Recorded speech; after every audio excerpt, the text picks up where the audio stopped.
কি করছো এখানে? হ্যাঁ, এই যে একটু গ্যাস ট্যাস মেরে দিচ্ছি। ট্যাঙ্কির এই গোড়ায় কি হচ্ছে এখানে? তুমি তো মনে হচ্ছে মাথা ছিলে না মনে হচ্ছে তো।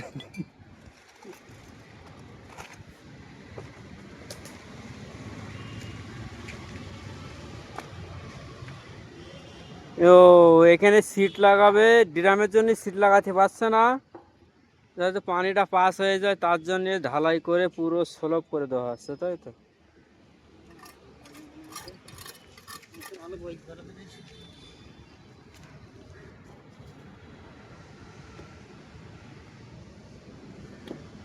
পানি আছে, একটু পানি দরকার একটু। পানি উন্নয়ন। ওটা